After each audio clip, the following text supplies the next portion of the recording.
Hey everyone, and welcome back to the channel. Today, we're embarking on an incredible journey back in time. About 9,000 years, to be precise. We're heading to a place that fundamentally changed the course of human history in South Asia. Forget what you think you know about ancient villages, because we're about to explore one of the very first. The amazing site of Mehrgarh. So, grab your virtual explorer's hat, and let's dig in. First things first. Where exactly is Mehrgarh? If you were to look at a map of modern-day Pakistan, you'd find it on the Kachin Plain, not far from the Bolan Pass.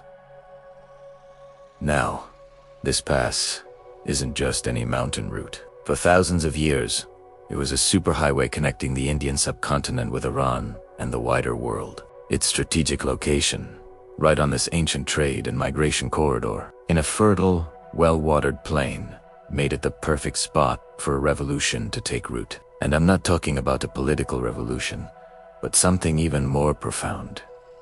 The agricultural revolution. This is where things get really exciting. Mehrgarh is one of the earliest places in this entire region where archaeologists have found evidence of farming and herding. Imagine being one of the first humans to figure out you could plant a tiny seed and, with a bit of care, it would grow into a field of wheat or barley. That's what happened right here. The people of Mehrgarh were true pioneers, learning to cultivate crops and domesticate animals, transforming their lives from nomadic hunter-gatherers to settled farmers.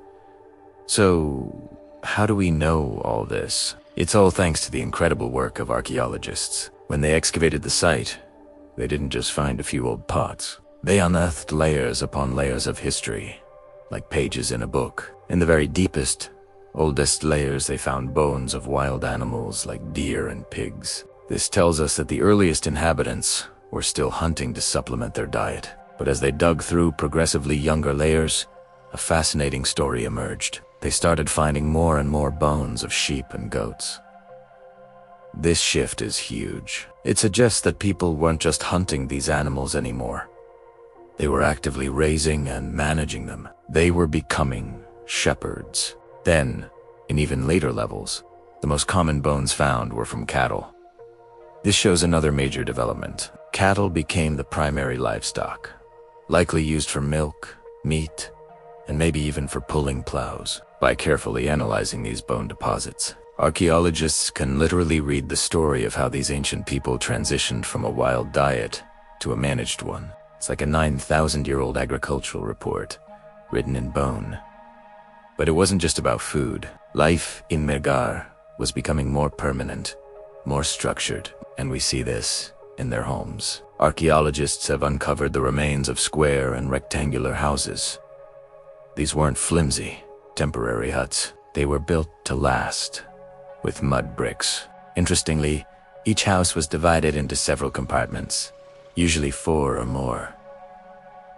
What were these rooms for? Well, some were likely living spaces, but others, without doors, might have been used for storage. Imagine granaries, right inside your home, where you could keep your precious harvest of wheat and barley safe and dry. This level of planning and construction shows a community that was thinking about the future, building for permanence. Now, let us talk about something that connects us to these ancient people on a deeply human level, their beliefs about life and death.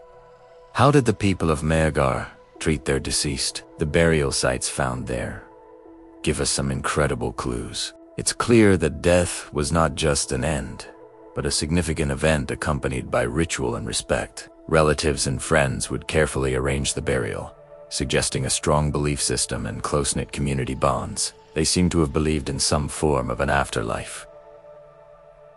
How can we be so sure? Because of what they buried with the dead. In one of the most famous burials discovered at Mehrgarh, a person was laid to rest alongside several goats. These weren't just random goats that wandered into the grave. They were deliberately placed there. The most likely interpretation is that these goats were intended as provisions for the journey into the next world, to serve as food for the deceased in the afterlife. This single burial opens a window into their spiritual world, revealing a complex belief system where life, in some form, continued after death. It shows us that they cared for their loved ones, not just in this life, but in the next one as well. Let's take a step back and think about what this all means. Mehrgarh wasn't just a village. It was a cradle of innovation.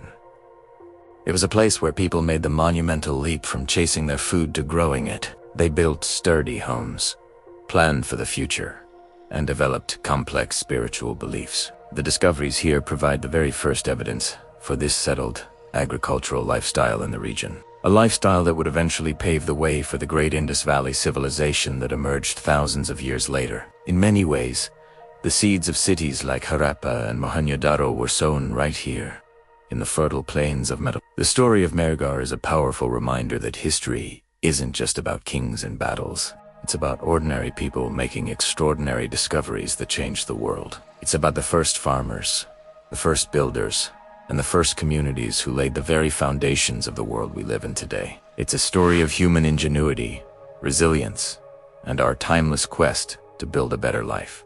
So next time you eat a piece of bread or see a herd of cattle, spare a thought for the ancient people of Mehrgarh. They were some of the pioneers who made it all possible. What an incredible legacy. Thank you so much for joining me on this journey to the past. If you found this fascinating, please hit that like button and subscribe for more deep dives into ancient history. Let me know in the comments what ancient site you'd like us to explore next. Until then, stay curious.